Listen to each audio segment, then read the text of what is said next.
I first encountered a computer in sixth grade. The Mothers Club at Piedmont Middle School had some money to spend, so they bought an Apple II, but they didn't know really what to do with it. So they put it in a room and put a sign-up sheet up. And there were a number of folks who started using the computer. The Apple II was very much focused on giving you an opportunity to write code immediately in BASIC, which wasn't really all that great of a language for it, but was very accessible. What was really neat was to be able to go ahead and construct something and then have the computer go ahead and do that for you. And that is certainly very addictive. And watching something that you've written light up and be the first person to see it, until it crashes or doesn't work properly is just really a lot of the fun that is still with me.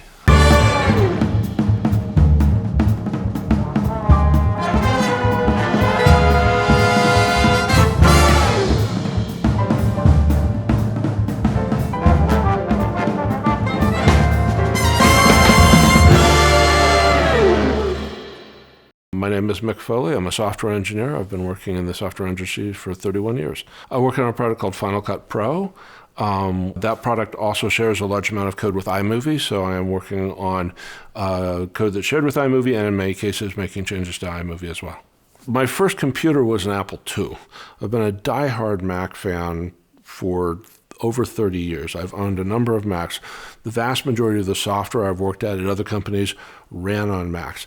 The opportunity to go to Apple and see, exactly what that's like, how, these products that I've used for so many years work and how they are created was super fascinating to me, and it's still interesting from a day-to-day basis. Software can do amazing things. And the only thing that you need in order to be able to have to create the software that does amazing things is figure out how to structure that and set up the series of tasks you're setting up for the computer so that it goes ahead and does that. And so at some level, when it's done really well, it's like magic. You'll see software that does something that's just really incredible. And that's super fascinating. It's intellectually extremely challenging. There are parts that are dull. There are times when it's just turn and crank. But the stuff that gets really hard is really, really fascinating. And when you're hunting down that bug that is just really tricky to figure out what happened, or when you're implementing a feature that is going to need some sort of kind of leap of thinking in order to get it there, and you get it, it's just amazing. And that continues to draw me, and it's super interesting. I love seeing stuff light up. I love seeing UI light up. I like visual stuff. So can I see colors? Can I see video? Can I see controls? Those are all really exciting when you go ahead and put those pieces together and they light up. And I don't know that I'd be happy doing something different.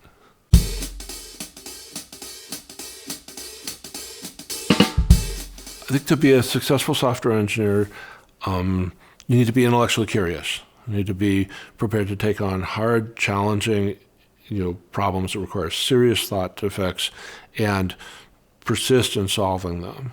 I think it takes teamwork. This is really not an individual sport. This is a team sport. You're going to spend a lot of time all by yourself working on one piece of code or one problem. But as a group, we need to be able to communicate. We need to be able to collaborate. I think the ability to focus on a problem for an extended period of time, and an understanding of yourself and what helps you build focus, and what things in your environment are good for that, and what things in your environment are destructive to that, so that you can build, get to a point where you can sit down, focus on a problem for 3, 4, 5, 6 hours and really make progress on it. You gotta believe that technology matters. I think software matters. I mean, the technology matters. It has changed the world and continues to do so. And we look at some of the problems that we're trying to solve. Climate change is one. There's going to be a serious technological component to that. So it's not all going to be technology, but you aren't going to be able to do it without a whole bunch of technology. And so that technology matters, and software will be part of that.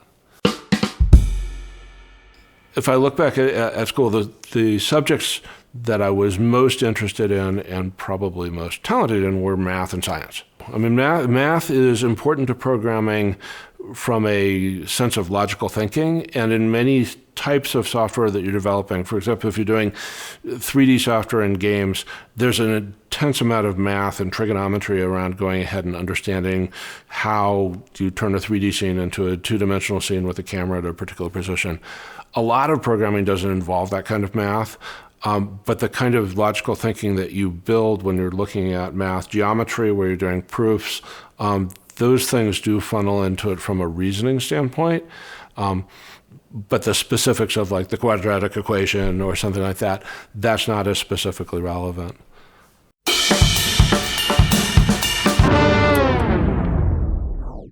I think some of the frustrations of being a software engineer come down to,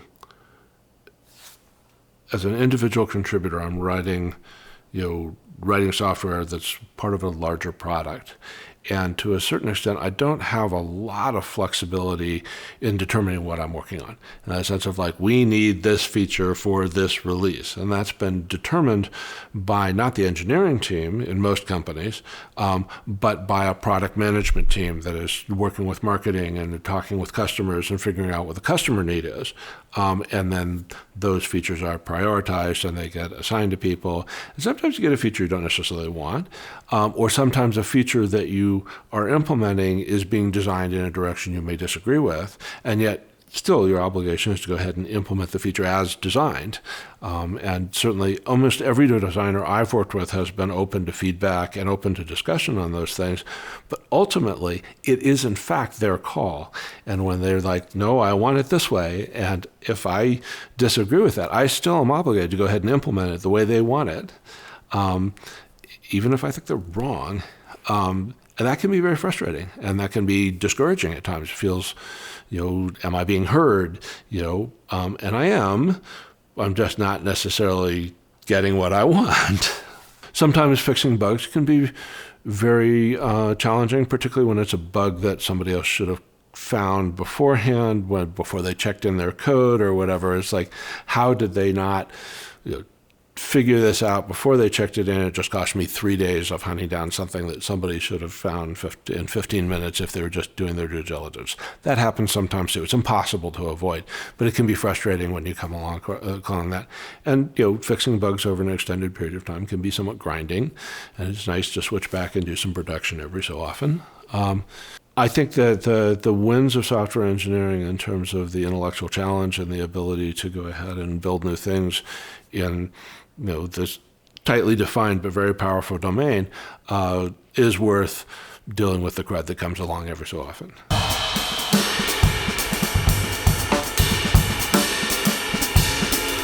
I think there are a bunch of different ways to get involved in software engineering. There is the classic path of go to college, pursue a 4-year degree in an engineering-focused degree, and then go get a job at one of the large software companies out there, Microsoft, Apple, whatever. That is not the only way. I think that for people who are interested in pursuing that in a different path, I think the key is to start writing code. Get a computer. Pick a language. Doesn't really matter which one. Pick a problem that you want to be working on and build your skills around searching for help for that and sitting down and writing the code, watching it fail, figure out why, fix it, and build those skills around how do you take a problem, break it down into sequential steps so that you can go ahead and write it out as a program and have a computer execute it.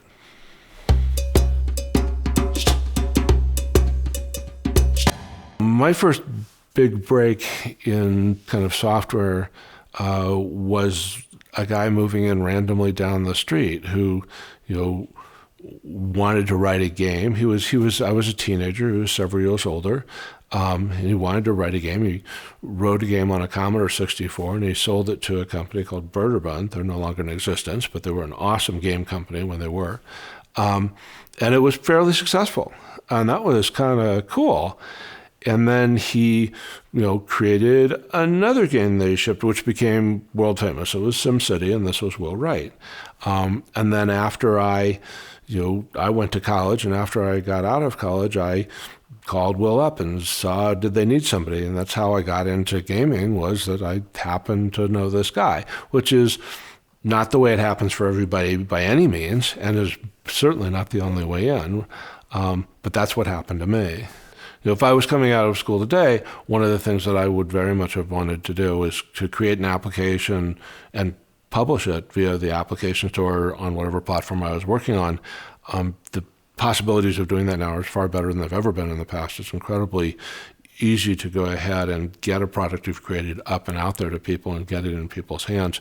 And that would drive incredibly interesting conversations with employers.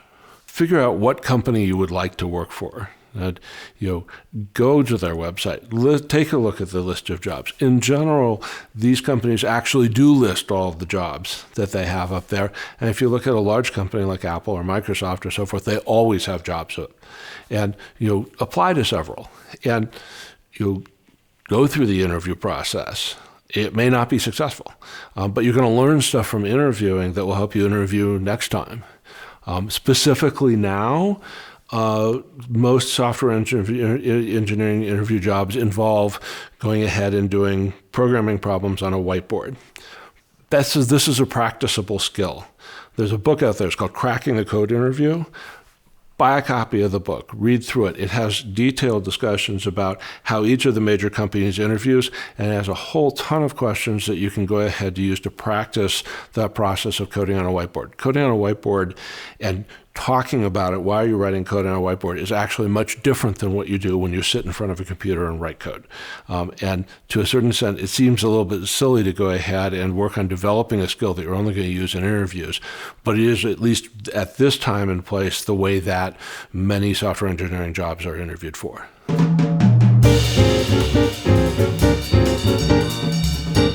There's incredible demand for software engineers right now. Even back when I was a hiring manager 5 years ago, it was extremely hard to find qualified candidates. That has, if anything, gotten even more challenging. There are so many jobs available. If you have the skills, you're going to be able to get a job. What that job is, or are there going to be some companies which are harder to get into than others? That's certainly going to be the case. But I don't think it's a scenario that somebody who genuinely has the skills is going to have actual trouble going ahead and getting a job.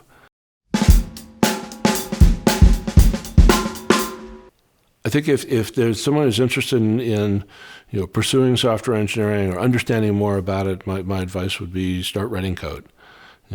Get the pieces together, pick a language, pick a problem, search for support information on YouTube and on Google, and start writing code.